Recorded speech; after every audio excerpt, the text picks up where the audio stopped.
Welcome back. Well, the markets now, aligning with what the SGX Nifty was telling us. The Nifty is down 115 points, and a large part of selling pressure today is on account of IT stocks. Infosys is leading that 2% down, Wipro as well, and a couple of other stocks like Reliance. Actually, the bank Nifty is off the lows, courtesy stocks like SBI, which has made a big move, by the way, and ICICI Bank as well, which has moved into the green.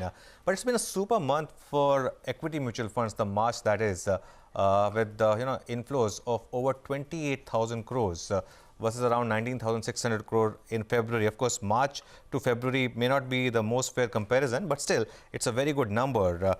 We have two gentlemen joining us now, Swaroop Mohanty, who's the Chief Executive Officer at Mere Asset, and DP Singh, who's the Chief Business Officer at SBI Mutual Fund, joining us. Gentlemen, good morning. Swaroop, you're smiling. I'm assuming it's been good days for all the mutual funds, but it's been a trend, right? And in March first week, we had a very sharp correction in the market and then a very sharp rally as well. But one thing which has been constant is that the mutual fund inflows have been rock steady. Is that a trend that we can infer for the say next 6 months or 12 months as well? Yeah, thank you so much for having me. And you said it right. It's been a trend. It's no longer a March where from the industry we would look forward to ELSS flows to prep us up. But if you see last month and you see across categories, whether it's active, passive, whichever side, on the equity side has been a very decent flow. And what strikes me is the adherence to the risk profile of the investors. Typically, I get a little wary when you have the near-term return in mid and small cap really going berserk. And that's when investors come in and pile on the money. But that's not happened, which just speaks of the change in investor behavior, their adherence to risk, and recognizing equity as the growth asset for the future. Mark my words, we are seeing a definite shift to financial assets. And this is not just today or this month. It's been a process which has been building up for the last 2-3 years. I can say COVID has been a big benefactor for this. And we are going to see this continuing. Why I say this is the rising monthly, SIP book is a big factor for this.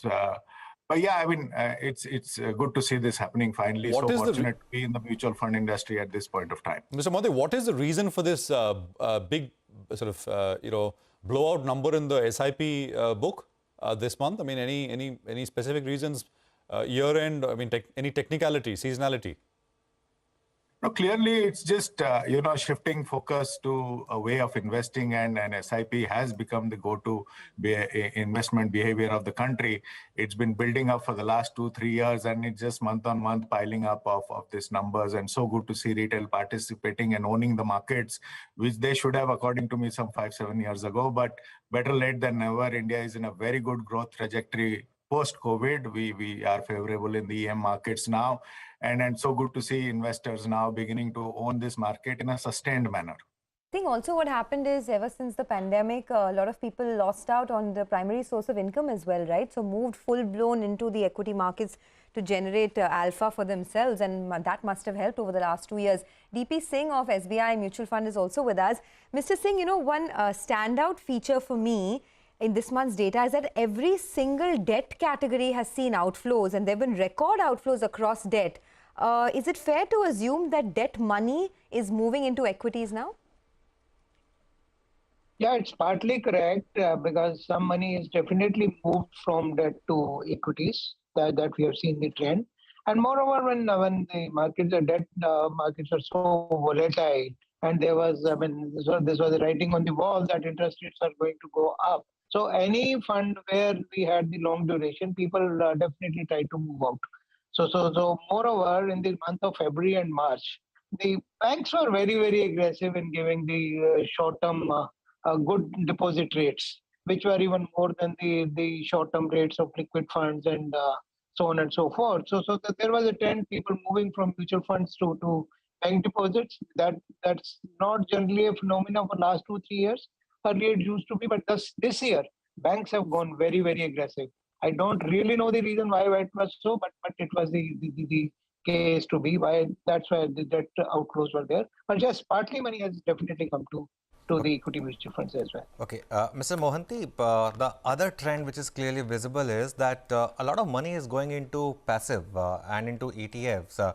While that's, of course, the industry has a lot of, ETFs now. Earlier, it used to be only one or two funds, but now it's across the board. But in some way, it also is a bit of a reflection on, what people might think of, the performance of the fund managers. Of course, it's tough to sort of outperform in these kind of markets. But just a word on this. And do you expect this ETF to continue to grow larger and larger in size? Yeah, just to answer Sonia's question on the first one on the debt side, if you see debt mutual funds being redeemed on the active side, there is a systematic buying on the index debt funds, which is very similar to the figure which is going out on the long debt side. So there is a shift in investment behavior, and it's coming to you. Yes, we are seeing the maturing of the investor. He or she is choosing across board. While there is this aspiration to go for alpha, people are not missing out on the beta, which is there for them to take. So I don't think it is yet a shift from active to passive, and it'll take some time to happen because there is enough talent on the active side in the industry to give you that alpha. But you cannot take away the changing demography of the country, and if you put it, reconcile that to the increasing demat accounts that are opening, this is a normal progression any investing market has gone through, and we are seeing the beginning of this that cycle in India. There is investors on both sides, and they will choose the products. And as we speak, the industry has given 100 new passive products this year alone. So yeah, the ideation is happening on that side, and it's good for the investor, I feel. Now, Mr. Monty, at the end of the day, right, I mean, the industry has to perform and deliver returns, right? I mean, beat benchmarks. That will be the ultimate test. Absolutely. Right? And over a period of time. So my question is, generally, I mean, active funds, a majority of the active funds have not done well, I mean, relative to their respective benchmarks over long periods of time. That is one challenge. Second, for the first time after many years, we are perhaps at the cusp of interest rates starting to move higher, right? Which means that other avenues for savings, etc., become a little more attractive. We don't know how much this will go on for. So do you think this entire thesis of big inflows, steady inflows, secular, and as you described it, retail owning the market, that phenomenon is here to stay, or that is conditional on these two things? Go on. See, what you said is absolutely correct. The active business is based on the aspiration to, give you that alpha, that is the return above the market. And that is why the active business charges a fee. And it is subject to that. There's no denying that.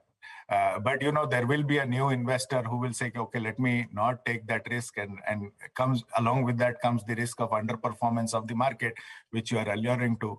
And that will play out, once markets, sort of mature. Alpha generation has been a question mark across the world because the transparency sort of increases.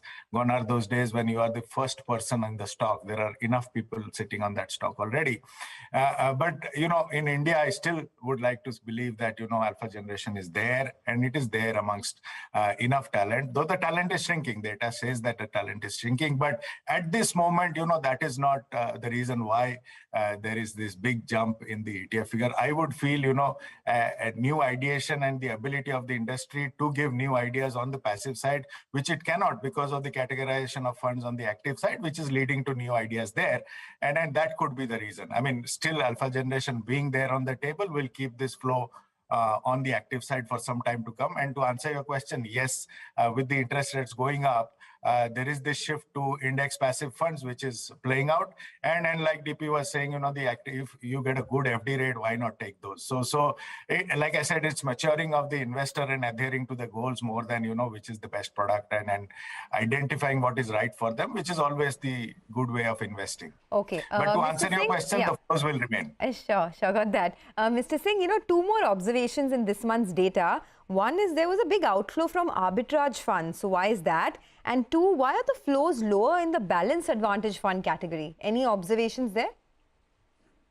Yeah, arbitrage fund definitely, because the market was very, very volatile in the initial part because of the Russia-Ukraine conflict. And the carryover came to only 1.5%. Generally, there's a phenomenon. People feel that the arbitrage fund will give at least equivalent to the repo rate. If you look at that, At that particular month, the highest return which came was 1.5%, because that was a huge volatility in the market, and see the positions which were there had to be cleared early. So that's why that phenomenon, that narrative which was there in the market, that arbitrage funds will generally give more than the policy rate for 4.5% kind of return, that was not there. So people moved from that category to other category, but that was a fluke. I don't think that's going to be there. Arbitrage funds are going to remain there. These kind of volatilities are not normal. These are abnormal, one-off kind of thing. But over the period of time, people will definitely come back. This was definitely the reason for this particular thing. And the second, you said the Balanced advantage funds. Balanced advantage funds. Yeah, it has cooled down only because there are so many other NFOs were there. People are coming into that. But if you look at the SAP book, the balanced advantage fund SAP book is very healthy, and it's growing. It's not that it has stopped. It was there. The category has grown. Category has grown to almost 1.75 lakh crores. And going forward, I think people will start putting money in that also. Got it. All right, Mr. Singh and Mr. Monti, thank you very much for joining us. Good speaking with you. Appreciate your time here on CNBC TV18. And let's hope, at least on the equity side, things remain steady. They have been very steady, actually making newer highs, especially on the SIP front, as we highlighted. The market, by the way, has cut some of its losses. We are down just under 100 points at 17,685. Gautam Dugar is head of research, institutional equities at Motilal Oswal Financial Services. And Motilal, of course, publishes, a results preview before every quarter, pretty much a Bible if you want to get a snapshot view of